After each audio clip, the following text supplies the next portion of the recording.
Merci. Bonjour. Merci de m'avoir invitée. Alors, du coup, je ne suis pas économiste. Économie et sens de l'homme, je suis chrétienne. Je vais plutôt vous parler de mon parcours et de ce qui fonde aussi la manière dont je m'engage dans cette société, la manière dont je suis chrétienne dans ma vie de tous les jours. Voilà. Alors, comme on vous l'a expliqué rapidement dans le topo, j'ai passé du temps en JOC, la jeunesse ouvrière chrétienne. Je vais vous expliquer rapidement ce que c'est, parce que c'est aussi ce qui fonde la manière dont je m'engage aujourd'hui, dont je m'investis dans la société. Alors j'ai passé plusieurs années dans ce mouvement, d'abord en tant que bénévole, voilà. Puis petit à petit, j'ai pris des responsabilités sur mon département au niveau régional. En 2005, on m'a lancé un appel à devenir présidente nationale. Mais jamais ça a été de mon fait, ça a toujours été des étapes où, à un moment, les copains dans le mouvement, et je crois que c'est un message qui est assez beau, c'est prenez le temps de regarder ce que j'étais devenue à travers mon parcours, à travers mes engagements, et me disait, on a repéré de ça de toi, on aurait envie que tu prennes cette place-là. Et on ne va pas te laisser y aller toute seule. Si on t'appelle à ce rôle-là, c'est pour y aller avec toi, pour t'aider à réussir aussi dans ce que tu vas découvrir.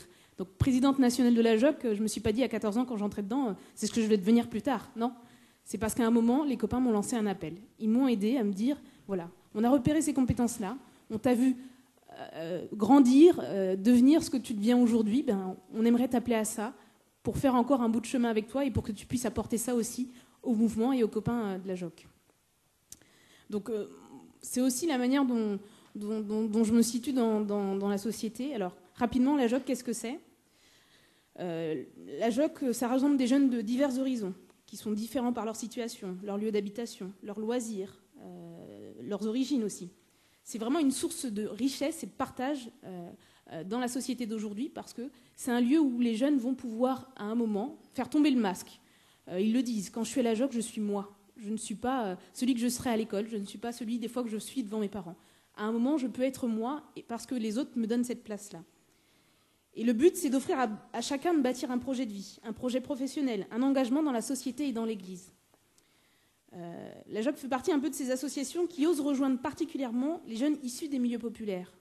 Alors, ces jeunes qui sont un peu parfois marginalisés, ceux qu'on voit à la télé, qu'on dit qu'ils brûlent des voitures, ceux qu'on dit perdus d'avance, ceux qu'on juge parce qu'ils vivent dans des quartiers populaires, justement, des quartiers qui sont marqués par une diversité de nationalités, de cultures, de religions. Nombreux parmi ces jeunes sont touchés temporairement ou à plus long terme par la précarité financière et par le chômage.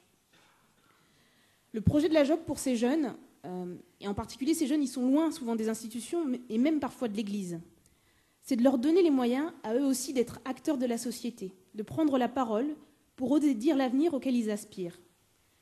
Cette ambition se fonde sur le fait que la JOC, c'est un mouvement apostolique qui veut permettre à chaque jeune de se découvrir aimé de Dieu et de prendre conscience de sa dignité de fils de Dieu, de fille et fils de Dieu. Être jocis, du coup, c'est une manière de vivre, c'est des attitudes à avoir face aux copains, aux personnes qui nous entourent. C'est aussi une manière de s'intéresser à ce qui se passe dans la société, de prendre sa place. C'est une manière de vivre sa foi, une foi qui invite à bouger au quotidien.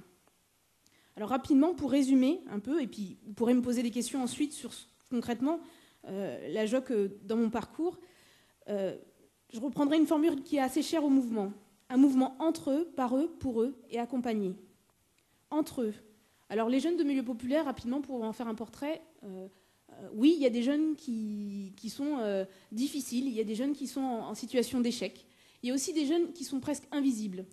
Et souvent, ces jeunes-là, on ne les entend pas dans la société. Et du fait qu'ils vivent dans un quartier populaire, ils ont aussi les mêmes difficultés que les autres. Mais eux, du coup, sont plus timides, ils ont moins confiance en eux. Ils oseront moins faire des choses pour leur vie et ils croiront moins dans les chances qu'ils ont. Le but, c'est de les aider à reprendre confiance en eux, de se dire, oui, ma vie n'est pas simple, mais ce n'est pas une fatalité. Avec d'autres, je vais découvrir que ce que je vis, ces difficultés, ça peut être bousculé, ça peut être inversé. Je peux prendre ma vie en main avec d'autres jeunes, parce que les copains vont me montrer que le Christ pose un regard sur moi, un regard d'amour, un regard qui va m'aider à me révéler à moi-même, qui va m'aider moi aussi à poser sur moi un regard en confiance.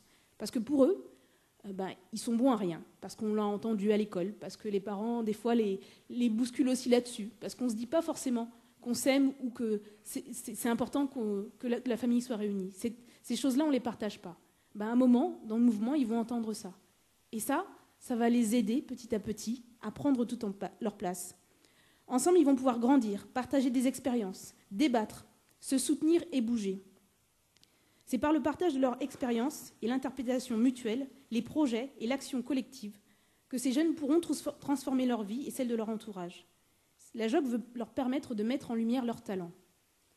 Le par eux, la JOC est un mouvement où les jeunes eux-mêmes sont responsables. Ils sont les mieux placés pour connaître ce qu'ils vivent et en témoigner. Ils pourront alors adapter leurs propositions. La JOC fait confiance aux jeunes pour porter, réfléchir et faire avancer son projet. À tous les niveaux, ce sont les jeunes qui sont responsables. Ce sont aux jeunes qu'on donne les clés du mouvement. Et du coup, c'est eux qui décident, que ce soit au niveau national, que ce soit au niveau local. C'est assez impressionnant de voir des copains qui viennent te dire du jour au lendemain, bon ben voilà, t'es responsable. On te donne les clés de la maison, on va te donner les moyens de réussir. Tes projets, tes actions, tes envies, on va les porter avec toi et tu vas découvrir ce dont tu es capable. Le pour eux. Il est proposé à chaque jeune de devenir responsable des copains qui l'entourent. Et ça, c'est super important. C'est de se dire, moi, je vais me révéler aussi au service des autres. Parce que je vais regarder ce que je vis, mais je vais regarder aussi si les copains autour de moi ne vivent pas les mêmes choses. Chaque jeune responsable du mouvement ou pas est appelé à se mettre au service des copains et plus largement des jeunes en général. Pour cela, il est la force d'invitation, de proposition pour aider à grandir et à cheminer en JOC. C'est vraiment eux qui feront que le mouvement sera ce qu'il est, c'est-à-dire qu'il ira à la rencontre d'autres jeunes, qui portera des questions en lien avec la vie de tous les jours des jeunes et ce qui les marque. C'est aussi des jeunes accompagnés, parce que la notion de vivre ensemble, elle est super importante. Et en particulier pour ces jeunes de milieu populaire. Le fait d'être avec des adultes en cheminement.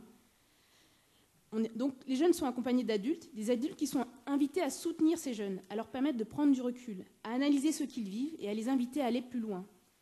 L'accompagnateur, du coup, a une place importante dans le mouvement, du fait de son expérience. Il est à la fois un guide, un conseiller, parce il transmet sa foi, des valeurs et des attitudes. Il est témoin du cheminement du jeune et de son parcours de foi. Il ne conduit pas le mouvement, mais permet aux jeunes de devenir responsables du mouvement. Il se met au service de cet entre eux, par eux, pour eux. Et c'est vraiment ce qui m'a marqué dans la manière dont je souhaite m'engager aussi dans cette société. Ce souci de se dire, si je deviens responsable, je ne le fais pas toute seule, je ne le fais pas en mon nom propre, je le fais avec des copains, je le fais dans un collectif, et je le fais au service d'autres. Parce que sinon, ça n'a pas de sens. On parle de sens de l'homme et de sens du travail, et bien voilà, ce sens de, j'ai pris des responsabilités, je prends une place dans la société, mais pourquoi ? Au service de quoi ? Et comment là-dedans, je suis en cohérence un peu avec les valeurs chrétiennes que j'ai apprises, que j'ai découvertes, que ce soit en JOC ou dans l'Église. Alors du coup, c'est vraiment moi ce qui m'a bousculé, ce qui m'a aidé aussi à prendre ma place. Pour vous dire, au début, j'aurais été incapable de parler devant une foule. Quand j'ai commencé la JOC, j'étais vraiment très timide. Et c'est ce mouvement qui m'a amené à faire ce que j'ai pu faire. C'est-à-dire, par exemple, prendre une place dans le cabinet de Martin Hirsch pour porter un projet comme le service civique. Aujourd'hui, travailler à la CFDT pour avancer sur les questions de jeunesse et la situation des jeunes au sein de cette organisation. Donc vraiment, à chaque fois, dans un collectif, et cet esprit de se dire, je suis au service des autres. Et c'est une question que je porte au quotidien, comment je suis en résonance, en cohérence un peu avec les valeurs chrétiennes que j'ai apprises à la JOC. Alors, je suis restée quelques mois conseillère technique au sein du cabinet de Martin Hirsch, lorsqu'il était au commissaire à la jeunesse, et ensuite au sein de l'agence du service civique pour lancer le dispositif. Pourquoi le service civique ? Alors, si je devais expliquer rapidement pourquoi je me suis lancée là-dedans, et ce que j'attendais de ça un peu, c'était un service civique pour donner le goût à l'engagement, permettre à d'autres jeunes de vivre ce que j'avais vécu. Un service civique comme un tremplin pour prendre goût à l'engagement, pour oser aller au bout de ce désir d'être solidaire, d'être acteur de la société. C'est ce qu'expriment de nombreux jeunes aujourd'hui, alors que dans la société, on leur envoie souvent qu'ils ne savent pas s'engager, qu'ils sont égoïstes, qu'ils ne sont pas solidaires. Contrairement à ça, on voit aujourd'hui que les jeunes sont en attente de pouvoir aider, d'être acteurs aussi de la société et d'être solidaires. Grâce au service civique, un jeune pouvait découvrir de multiples types d'engagement. Pendant 6 mois à 1 an, il se donne au service de personnes, de projets, pour rendre cette société plus solidaire. Durant ce volontariat, il pourra exprimer ce qu'il est, et exprimer en s'impliquant et en mettant ses capacités au service de l'intérêt général. C'est un projet qui va lui confier une structure. À un moment, une structure va se dire, je m'engage avec un jeune, j'ose lui faire confiance, j'ose poser un autre regard sur lui. Il va également découvrir la société autrement et prendre conscience des enjeux de solidarité, des actions en faveur de l'intérêt général. À partir de là, je crois qu'on lui donne les clés pour lui permettre de réfléchir et de construire son implication dans la société. Voilà, je pense que le service civique, c'est vraiment comme une étape de vie, une étape importante qui laissera des traces dans le parcours d'un jeune par la suite. Vivre l'expérience du service civique, ça doit permettre à un jeune de se découvrir ses compétences, ses capacités et de reprendre confiance en lui. C'est souvent le témoignage qu'on a de jeunes qui sont passés par le service civique. Oui, j'étais peut-être en rupture, en échec scolaire, je savais plus ce que j'allais faire de ma vie. Le fait de passer par le service civique, ça m'a fait ouvrir de nouveaux horizons. Pendant 6 mois, 1 an, j'ai aidé des personnes âgées. J'ai distribué des repas, j'ai aidé des copains sur l'insertion professionnelle. Moi, ça m'a permis de me décentrer et de me positionner autrement par rapport à ce que je voulais construire dans ma vie. Voilà, à travers ça, un jeune se découvre et réalise une expérience de service avec d'autres. À la fin de son volontariat, il est content de ce qu'il a pu faire, de s'être senti utile, qu'on ait posé un autre regard sur lui dans la société aussi. Ça, c'était important. C'est souvent avant tout une relation humaine forte qui doit être préparée et accompagnée pour aider le jeune à trouver le juste équilibre dans la relation qu'il va entretenir avec les personnes qu'il va aider. Mais une telle expérience de la rencontre, du service, forcément, ça transforme les jeunes qui la vivent. S'il est bien accompagné dans cette expérience, il découvrira à la fin qu'il a appris à se dépasser, à dépasser les difficultés, qu'il a acquis une nouvelle maturité et que son regard sur la vie a changé. Le jeune est capable, à ce moment-là, de poser un autre regard sur lui-même. Et sur ces nouvelles bases, il peut construire de nouvelles choses, oser de nouvelles perspectives pour sa vie et pour son avenir. Il est capable de prendre un nouveau départ dans la confiance et l'espérance renouvelée qu'il porte en lui, à l'issue de ce volontariat. Et surtout, il a appris à faire confiance aux autres, à oser se laisser accompagner pour continuer à avancer. Je trouve que là-dedans, il y a une sorte de démarche spirituelle. Et cela, je relie aussi au fait que j'ai été permanente à la JOC. C'est comme une sorte de résurrection pour certains jeunes, en décrochage ou en difficulté d'insertion. Un peu comme cet appel du Christ lancé à chaque apôtre. Enfin, on pose un regard sur le jeune, un regard de confiance, peut-être même d'amour. Et on nous appelle vraiment par notre nom, notre prénom, en nous montrant qu'on nous accepte tel qu'on est. C'est avec toutes ces richesses qu'un jeune entre dans le service civique. Enfin, on l'appelle avec ses besoins et ses forces, ses faiblesses, mais c'est bien son être entier qui est sollicité. À lui d'oser l'aventure, à lui de répondre à cet appel, à se mettre au service de l'autre. Donc, voilà un peu ce qui fonde aussi la manière dont j'ai envie de m'engager dans la société et dont je continue à le faire aujourd'hui. Alors forcément, on me dit, aujourd'hui les jeunes, sont-ils éloignés de la politique, sont-ils éloignés de l'engagement? Je me dis, non, je pense qu'ils souhaitent s'engager différemment. Ils ont des positions difficiles à exprimer et à faire comprendre en France. Parce que, voilà, ils ont des manières de s'engager, de s'investir qui sont différentes. Et des fois, ce qu'on leur propose, ça ne leur permet pas d'ouvrir les portes, de le faire à leur manière, d'oser des choses. Il y a des motivations pour eux, des motivations de solidarité, d'aider, c'est souvent ce qu'ils mettent au premier plan, et d'actions concrètes, mais des fois dans ce qu'on leur propose comme engagement, que ce soit dans la politique, parfois dans les associations, parfois même au niveau des syndicats, on les enferme dans des procédures, dans une boutique qui doit tourner par elle-même et qui ne peuvent pas remettre en question.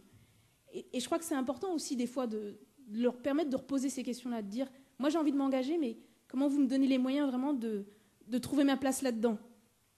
et d'oser faire avec vous des choses nouvelles et d'oser apporter aussi ce que je suis. Alors tout à l'heure, j'aimais bien, on me posait la question de la dimension chrétienne par rapport à la vie de tous les jours aussi. Moi, par rapport à ça, ce que j'ai connu à la JOC, c'est aussi ce qui me booste. J'ai su donner tout le sens à ça. Mais ce que j'ai aussi découvert à la JOC, c'est que cette foi quotidienne, le fait d'être chrétien, ça se nourrit, ça se travaille. Ça se travaille dans une relation avec d'autres, ça se travaille dans une vie en église aussi. On ne peut pas déconnecter ce qu'on est quand on est à l'église de ce qu'on est quand on est chrétien. Et c'est pour ça que l'expérience de la JOC, elle est formatrice. C'est-à-dire qu'à un moment, je relie avec d'autres ce que je vis dans mon quotidien, ce qui me pose question, ce qui me bouscule, mes difficultés au travail, mes difficultés avec les gens. À un moment, je prends du temps pour me décentrer, pour analyser avec d'autres, et là-dedans me dire comment je vais trouver des pistes pour pouvoir lui apporter quand même l'espérance. Pour me dire, lui, il me dérange, il me bouscule, ça ne se passe pas bien au travail, mais comment je suis inquiète quand même, parce que lui aussi, c'est un être humain, et que les relations humaines, on est appelé à les porter encore plus parce qu'on est chrétien. Alors, si je m'engage aujourd'hui à la CFDT, c'est aussi parce qu'à la JOC, j'ai beaucoup travaillé sur cette notion du travail et le sens que ça a. Le travail, c'est essentiel dans l'épanouissement de l'être humain. Il conditionne pas mal de dimensions de la vie. Et on voit vraiment la souffrance des gens qui n'en ont pas, mais même la souffrance des gens qui sont dedans. En dehors de l'aspect matériel, il doit permettre de s'épanouir, d'être valorisé, mais aussi de bénéficier de la confiance des autres et de prendre des responsabilités. Il devrait, alors je dis dans l'idéal, mettre à profit et développer toutes les compétences pour que les gens puissent s'affirmer et être reconnus par rapport à ce qu'ils produisent dans leur travail, par rapport à ce qu'ils offrent et apportent à l'intérêt général de la société. Mais aujourd'hui, ça ne se passe pas comme ça. Beaucoup de gens témoignent que leur emploi n'est peut-être pas conforme à ce qu'ils attendaient, qu'ils ne peuvent pas évoluer, qu'ils n'arrivent pas à s'épanouir. Et en particulier des jeunes qui disent « c'est pas conforme à ma formation. Aujourd'hui, je dois faire d'autres choix ». Les jeunes sont souvent amenés à prendre un emploi bien au-dessus de leur qualification. Cette situation crée chez eux un sentiment douloureux, de fait de l'inadéquation entre leur formation des fois et leur métier. Aujourd'hui, quand on est jeune, la précarité semble la norme. On n'ose pas s'affirmer dans son emploi et sa vie sociale par peur du chômage et par l'impression d'avoir de la chance quand on a un CDI. Or, le travail doit laisser la place à des évolutions, à une véritable promotion sociale. Il doit permettre aux gens et aux jeunes de réussir et ainsi de réduire des inégalités. Alors, du coup, si je m'investis aussi dans ces questions-là, et en particulier à la CFDT, c'est parce que je pense qu'on a le droit de donner sa chance aussi aux gens pour que, dans le travail, ils retrouvent aussi leur dignité. Pour reprendre un peu des encycliques ou le Concile Vatican II, le travail est un droit fondamental et c'est un bien pour l'homme, un bien utile, digne de lui, car apte précisément à exprimer et à accroître sa dignité humaine. Et des fois, ce n'est pas ce qui se passe. Ce sont bien mes convictions de foi qui inspirent un peu mon action en faveur de l'emploi, de ces questions-là, du travail. C'est pour ça aussi que je m'investis aujourd'hui à la CFDT. Je suis convaincue que l'emploi est un moyen essentiel pour permettre à chacun d'être reconnu socialement, de s'épanouir et de se révéler. Et ce n'est pas normal qu'aujourd'hui, on ait encore des gens qui se disent « je me sens maltraité au travail, je lui trouve plus de sens et je ne suis pas heureux ». Voilà. Donc du coup, je continue à l'enrichir tout ça, et je l'enrichis dans ma vie quotidienne. Pour vous dire, aujourd'hui je suis à la CFDT, je suis passée par la JOC, j'ai donné du temps au mouvement, mais je continue aussi à m'investir en église. C'est aussi une vie avec d'autres où je prends du recul, où on prend le temps de relire avec des copains. J'ai une équipe de révision de vie, une équipe de relecture. Je m'investis aussi pour les JMJ, je m'investis à accompagner des jeunes sur ma paroisse. Mais tout ça, ça me nourrit dans... je suis actrice aussi de ces relations humaines qui ne sont pas, éloignées de ce que je vis au quotidien. C'est-à-dire que dans mon travail, aujourd'hui au sein de la CFDT, je suis aussi au service des gens qui sont au travail et qui ont envie de renouer avec l'espérance et de se dire « je sers à quelque chose dans la société ».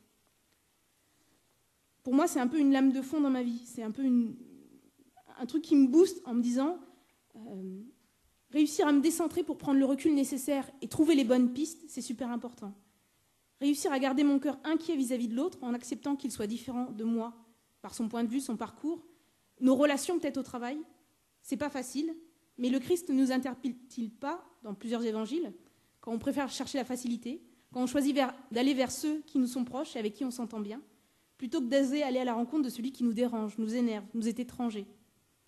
Il nous interpelle sur la force de nos relations humaines, la force de notre foi, la force de notre confiance dans son projet pour l'homme. Un projet d'amour complètement fou et qui n'a certainement pas choisi la facilité pour toucher et atteindre le cœur de l'homme. Ma foi, c'est aussi dans l'Évangile et les appels de l'Église. C'est ce qui me fait tenir, c'est ce qui me bouscule, pour continuer à m'engager, continuer à oser agir avec d'autres hommes au service de l'homme.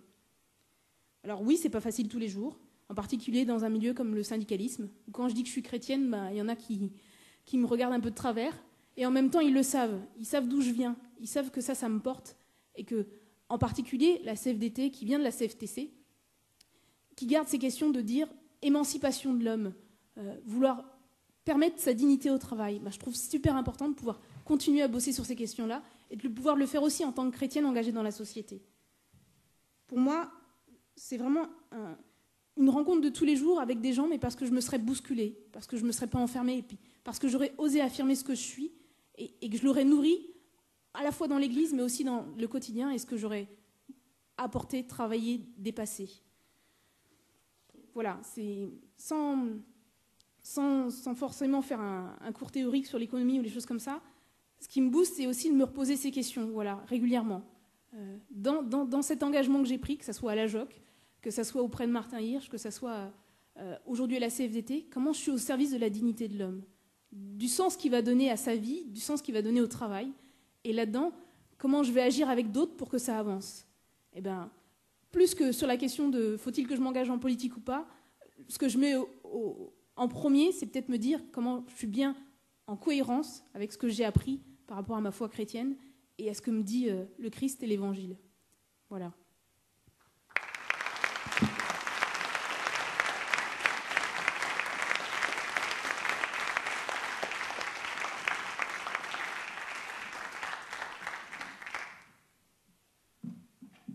Inès, merci de votre intervention, de la force de vos convictions.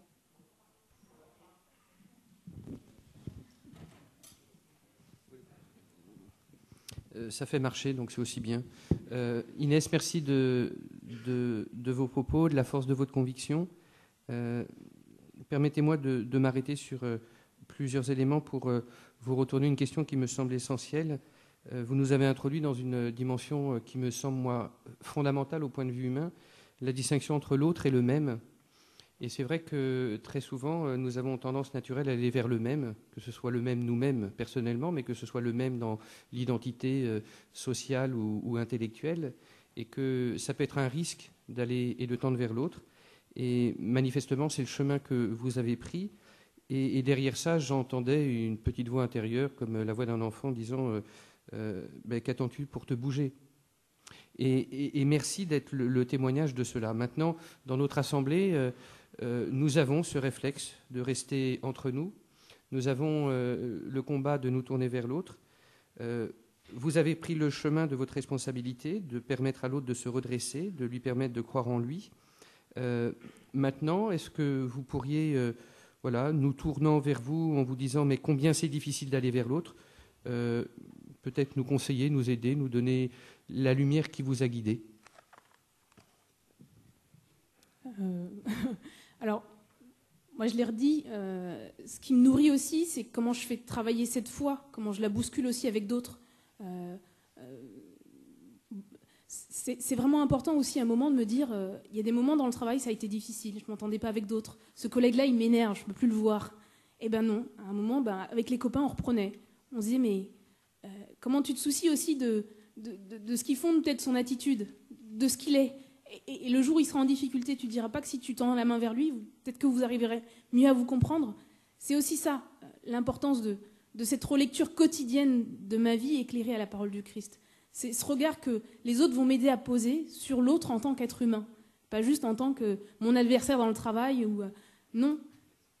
Et ça, je suis contente aussi parce que la CFDT, je le retrouve aussi. On a des différences avec les autres syndicats, on ne s'entend pas avec le gouvernement, mais on les regarde comme des partenaires et des gens avec qui on peut avancer. Et on n'est pas là pour juste leur taper dessus, mais pour construire des choses qui vont aider, qui vont faire avancer pour les gens au travail. Et ça, c'est plus important que...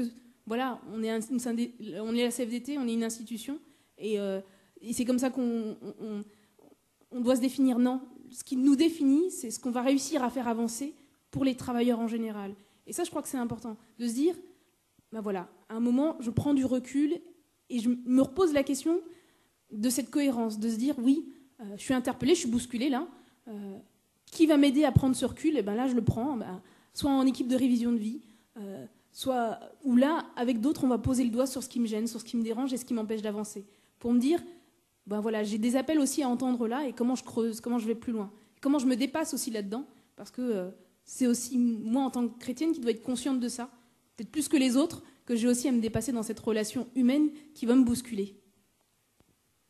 Alors je ne sais pas si je réponds à tout le monde, mais moi, c'est ce qui me bouge en tout cas. Merci. Est-ce que parmi nous, certains veulent intervenir? Alors, moi, je me permets d'oser une seconde question. Manifestement, vous avez décidé de devenir acteur de quelque chose, sans juger notre assemblée, mais en tout cas, statistiquement, il y a plus de passifs que d'actifs. Il y a plus de gens sur le... Du moins, non, peut-être pas, mais il peut y avoir. Je comprends le hochement de tête, mais il peut y avoir. C'est vrai que nous avons été invités à l'Espérance. Donc, il est possible qu'éventuellement, dans le monde, il y ait une seule personne qui ne soit pas acteur de sa vie et qui ne soit pas acteur de la promotion sociale et de la promotion humaine. Si jamais cette personne est présente, non pas dans l'Assemblée bien évidemment, mais dans un monde hypothétique et qui n'existe pas, si jamais on fait de la science-fiction, si jamais cette personne qui reste sur le bord du chemin vous rencontre, qu'est-ce que vous lui dites pour qu'elle devienne acteur d'un changement autour d'elle et donc pour elle? Je crois que, et ça je me fie aux évangiles aussi, le fait de les pratiquer régulièrement, ça aide à avoir des images en tête aussi. C'est de se dire, au bord de la route, on rencontre quelqu'un. Alors moi, ce qui m'avait marqué, on avait fait une campagne, la JOC, sur l'emploi des jeunes, et on avait rencontré des jeunes qui disaient, mais moi je me pose pas ces questions de ce que je vais devenir demain, je suis étudiante aujourd'hui, et qui réalisaient tout d'un coup qu'ils s'étaient jamais posé ces questions-là. C'est un moment, c'est de dire, mais toi, qu'est-ce que tu veux faire de ta vie et quel sens tu lui donnes, et d'être à l'écoute de ça, parce que aujourd'hui, on n'a peut-être pas envie d'agir, aujourd'hui on se dit que c'est chiant, mais il y a un moment où on va être percuté par quelque chose. Et comment aussi les chrétiens, ils ont ce rôle d'être à l'écoute, à être accompagnateurs aussi de ces moments humains. Et c'est ce que je vis aussi dans mon quotidien. Mes copains, ils ne s'engagent pas forcément, mais ils me disent, c'est important que tu sois le signe de ça, parce qu'on sait que le jour où on se posera ces questions, où on sera bousculé par ça, tu seras là peut-être pour nous accompagner dans ce chemin. Un peu comme, j'arrive plus à me souvenir du nom, mais un des apôtres avait rencontré quelqu'un qui lisait les textes de la Bible et qui ne comprenait rien. Mais il a su l'accompagner là-dedans, pour l'aider un peu à trouver son chemin aussi là-dedans et lui donner les bonnes pistes. Je me dis, voilà, en tant que chrétien, aujourd'hui, le copain, il ne s'engage pas, mais demain, quand il voudra le faire ou qu'il se posera des questions, faudra être là pour l'accompagner. Merci.